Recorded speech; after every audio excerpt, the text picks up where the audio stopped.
गणेश चतुर्दशी के ठीक बाद पितृपक्ष की शुरुआत हो जाती है, जिसे श्राद्ध पक्ष कहा जाता है। सनातन परंपरा के अनुसार श्राद्ध पक्ष के 16 दिन अपने पूर्वजों को तर्पण देने और उन्हें याद करने के दिन माने गए हैं। विदिशा के बेतवा नदी के बाढ़ वाले घाट सहित अन्य घाटों पर शहर और आसपास के कई ग्रामीण क्षेत्र से श्रद्धालु पहले दिन तर्पण करने पहुंचे। गणेश चतुर्दशी के दूसरे दिन श्राद्ध पक्ष, जिसे पितृपक्ष भी कहा जाता है, वह प्रारंभ हो गया। 16 दिन तो विदिशा के बेतवा नदी और अन्य स्थानों के घाटों पर श्रद्धालुओं द्वारा विधि विधान से अपने दिवंगत हुए परिजनों और पूर्वजों को श्रद्धा भाव से तर्पण किया जाता है।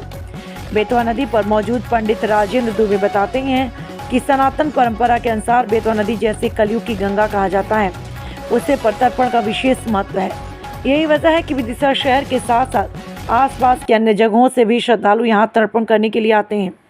पंडित मनोज नारायण शास्त्री के अनुसार देवी देवताओं का पूजन साल भर किया जाता है। पितरों के लिए इन 16 दिनों का समय तय किया गया है। देवी देवता यदि नाराज हो जाएं तो उन्हें मनाया जा सकता है, लेकिन पितरों के रुष्ट होने पर व्यक्ति को पूरे परिवार को परेशानी का सामना करना पड़ता है।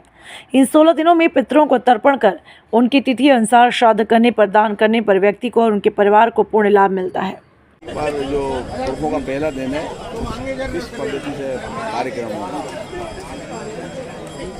जिस प्रकार देवता के लिए प्रत्येक मास निहित किया गया, प्रत्येक तिथि निहित की गई है, उसी प्रकार पितरों के निमित्त ये भाद्रपद शुक्ल पूर्णिमा से अमावास्या, आश्विन कृष्ण अमावास्या तक ये दिन पितरों के निमित्त निहित किए गए हैं। जिसके घर में जिस तिथि पर जो पितृ ब्रह्मलीन होता है, उसके निमित्त उसको श्राद्ध, तर्पण, ब्राह्मण भोजन, अन्य जनों को दान पुण्य करना चाहिए। उसके अंतर्गत सबसे पहला कर्तव्य है उसका कि वो आकर पितरों के लिए तर्पण करे। पंचबली घर पर निकाले।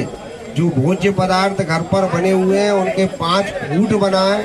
1 कूट गाय के लिए, 1 कूट कुत्ते के लिए, 1 कूट गैया के लिए, 1 कूट कौआ के लिए, 1 कूट अतिथि यानी किसी भिक्षुक को या अन्य किसी जन के लिए, और 1 कूट पीपल के नीचे चींटी आदि के लिए वह निकाल कर ये पंचबली प्रतिदिन 17 ही दिन, इन पितृपक्षों में 16 ही दिन प्रतिदिन निकाले और अपने पितरों के निमित्त यथाशक्ति दान पुण्य करे। इसके अतिरिक्त गौशालाओं में जाए, गौ माता के निमित्त हरा घास, चारा, भूसा, खली, चुनी जो उसके सामर्थ्य में वो उसके निमित्त डाले, तो निश्चित रूपेण इससे पितृ प्रसन्न होते हैं और प्रसन्न होकर सुख, शांति, यश, धन, लक्ष्मी सब कुछ प्रदान करते हैं।